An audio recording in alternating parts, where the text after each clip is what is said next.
Bonjour à toutes et à tous et bienvenue pour cette nouvelle vidéo. Que puis-je dire avant d'aborder un sujet quand même important, mais qui semble un petit peu occulté par vos médias? Je vais commencer par les 3 heures. Les 3 heures d'émission d'Emmanuel Macron. Est-ce qu'on peut dire que là, c'est carrément le chant du cygne? C'est-à-dire que le roi est déchu. Et de la part de certains commentateurs réalistes, on a vu un Macron qui, de temps en temps, était un petit peu, je dirais pas la ramasse, mais montrait bien qu'il y avait une perte de confiance. Une perte de confiance envers sa conviction d'être un bon président. Alors, évidemment, il a présenté des bilans, mais des bilans de son point de vue. D'un point de vue qui n'a plus rien à voir avec justement ce que l'on attend, d'une manière générale, d'un président, c'est-à-dire gérer, défendre, innover dans l'intérêt du peuple français. Alors en effet, sur le plan international, il a su se poser là, à tort ou à raison, peu importe. Mais le problème, aujourd'hui, c'est que, très clairement, on a un président qui n'est plus le président de la France. On a un président qui est le défenseur, le pourvoyeur au nom de l'Europe. Mais ça fait depuis des années qu'on le dit. De toute façon, le mec, il est là pour démolir le pays, pour le détruire, pour le foutre par terre, pour le mettre à genoux, pour qu'ensuite l'Union européenne récupère les morceaux. Bon ben voilà. Hier, vous avez eu 3 heures. 3 heures d'une promotion complètement ubuesque, complètement à côté de la plaque, complètement fantasque de l'Europe. Pour ce mec, la France n'existe plus. Quand il commence à dire que oui, mais ça, je ne peux pas le faire parce qu'il y a des normes, parce qu'il y a des règles. Oui, mais ça, c'est le Parlement. Donc, il se défausse complètement. Il se défausse complètement des réalités. C'est un échec. C'est un roi déchu. C'est un gamin surprotégé. Alors, par qui? On se pose la question. Juste comme ça, pour votre information. Voilà. Bon, excusez-moi, hein, vous voyez peut-être le titre à l'envers. Parce qu'évidemment, j'utilise la caméra frontale. Je ne l'ai pas encore fini. Mais, ouais, c'est intéressant. Et contrairement à ceux qui caricaturent le contenu du livre, ce n'est pas uniquement sur le fait que peut-être que Brigitte Macron soit un homme. Mais voilà, je ferai une vidéo sur mon ressenti que j'ai par rapport à ce livre et à son contenu. Donc oui, voilà, c'était une catastrophe, quoi, en fait. Mais bon, vous inquiétez pas, hein, vous avez les hyper convaincus, les fanatiques, les membres de la secte Macronie qui défendent leur président. Oui, il a été génial, il a été formidable, son bilan est positif. Et comme le dit lui-même d'ailleurs Emmanuel Macron, oui, de toute façon, les Français, ils sont casse-couilles, hein. Ils refusent le changement. Le monde évolue, donc il faut changer. Non, le monde évolue, d'accord, mais le problème, c'est que les changements que tu apportes, c'est des changements dans l'intérêt de tes copains banquiers, de tes copains financiers. Que si on devait trouver quelque chose qui concorde bien à ta politique, j'ai envie de dire que ce sont les GOPÉ, ces fameuses GOPÉ qui demandent la libéralisation des marchés, la destruction des monopoles d'État, la restructuration de la fonction publique. Voilà, donc la destruction de ce qui faisait même l'essence de la France, de la République, à l'échelle mondiale. Et d'ailleurs, aujourd'hui, la France, regardez aujourd'hui le regard qu'a le monde sur la France, en l'espace de 8 ans, il a radicalement changé.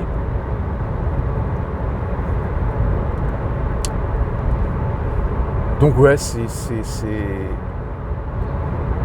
Mais encore une fois, avec ce genre d'interview ou ces genres de débats, on est toujours confronté à la démagogie, et de plus en plus à la démagogie de certaines personnes.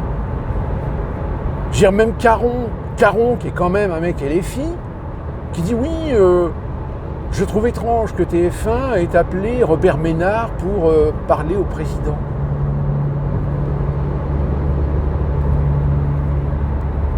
De 3 heures de débat, le seul truc que tu as retenu, c'est le facho Robert Ménard. Putain, mais les mecs, redescendez un peu, 2 minutes. C'est grave. Et dire que vous avez encore 2 ans à tirer avec le mec. Hein. Oh, parce que il n'est pas prêt de partir. Hein.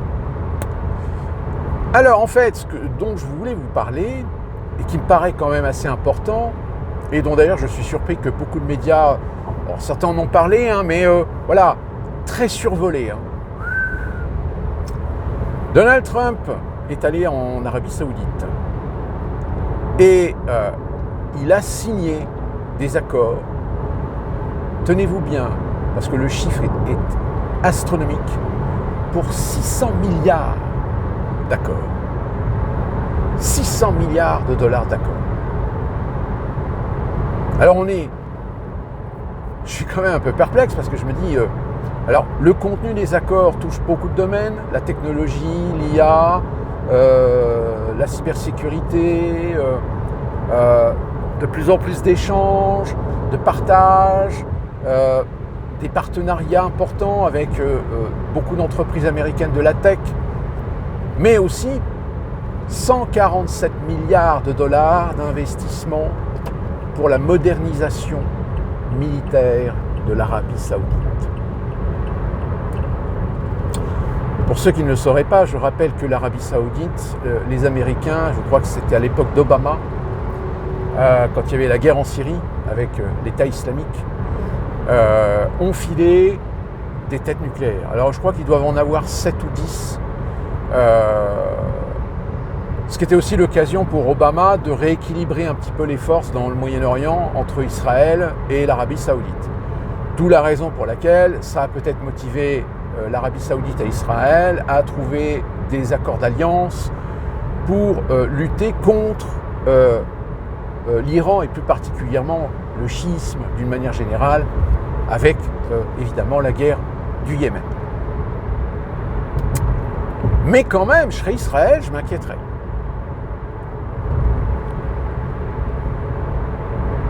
Bah oui, parce que ce qui se passe à Gaza, soyons honnêtes, hein, ça fait pas une très belle promo de l'État sioniste, de Netanyahou d'une manière générale. Même si encore une fois, on va dire oui, mais bon, les Juifs en Israël ne sont pas tous pour le génocide. Non, mais on est d'accord. Mais justement, ça remet encore en question le problème de l'opinion générale, majoritaire du peuple vis-à-vis de la classe politique et de ceux qui sont élus d'une manière générale. Mais encore une fois, hein, j'ai envie de dire, c'est pas parce que Macron a été réélu que ça veut dire que dans l'ensemble de la population française, on est sur un schéma où les 2 tiers des Français sont pour Macron. Non. Donc c'est un accord important. Important pourquoi ? Parce que ça reconsolide les accords et les alliances entre les États-Unis et l'Arabie Saoudite. Après, il y a quelques années, que l'Arabie Saoudite n'ait pas renouvelé le fameux accord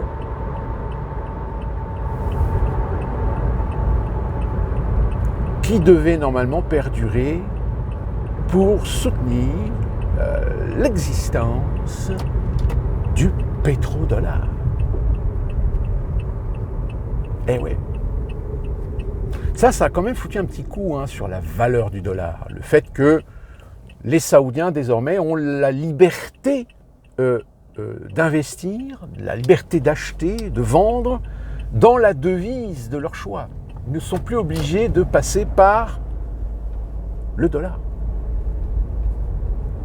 Donc, Donald Trump, pourtant les Américains qui étaient plutôt propices à soutenir Israël, aujourd'hui on est en face d'un accord, je dirais presque historique, qui en réalité va permettre à l'Arabie Saoudite, je dirais, d'avoir certains privilèges dans leur relation avec les États-Unis. Et encore une fois de plus, de remettre une balance, un équilibre dans la région entre deux États qui pourtant ont la même ambition, puisque je rappelle quand même que les Saoudiens rêvent de créer le grand califat, tout comme Israël, les sionistes rêvent de créer le grand Israël. Ce qui implique qu'un des deux pays, forcément, doit disparaître. Mais voilà, il semblerait qu'on ait pour le moment invité les deux grands à mettre de l'eau dans leur vin. Parce que la situation économique est compliquée, difficile, et qui plus est, et c'est là que ça devient intéressant, et ça rejoint ce que je vous disais dans ma vidéo concernant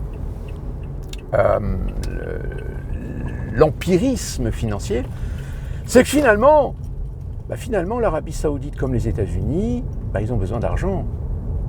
Et qui leur fait de l'argent? Et qui leur donne de l'argent?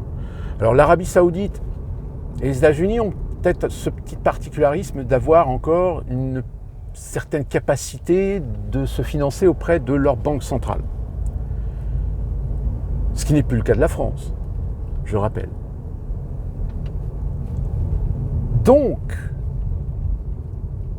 c'est un accord important.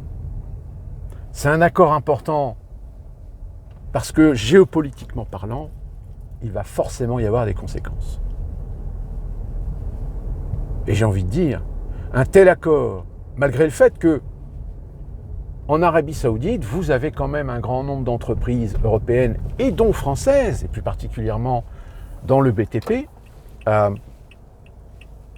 qui ont plutôt des bonnes positions, on va dire, sur les marchés saoudiens. Mais encore, le problème, c'est que même si depuis quelques années, les Saoudiens ont voulu véritablement développer, on va dire, leur cerveau, ils ont aujourd'hui des universités qui sont des universités d'excellence. Sauf que le problème, c'est que pour l'instant, l'excellence, ça passe aussi par les savoir-faire, l'expérience. Or, pour l'instant, les jeunes étudiants saoudiens qui passent leur diplôme dans les universités ont besoin d'acquérir ces expériences. Or, l'Arabie Saoudite n'a pas les moyens actuellement d'attendre que leurs cerveaux nationaux soient opérationnels. Donc on a toujours besoin de compétences, de connaissances, de savoir-faire étrangers. Et donc par conséquent, dans certains domaines européens, français et aussi américains. Surtout avec les grands projets pharaoniques qu'a aujourd'hui les Saoudiens avec le projet Neon, etc., de Liner, qui commence à prendre un petit peu de plomb dans l'aile. Alors, rien n'est jamais acquis. Mais, quand même, quand vous avez un mec comme Donald Trump qui signe un accord de 600 milliards, moi, je dis, attention, il y a des curseurs qui sont en train de changer de position. Affaire à suivre. D'ici là, qu'on se retrouve pour une prochaine vidéo, que puis-je vous dire, portez-vous bien, soyez prudents, et puis surtout, bon courage.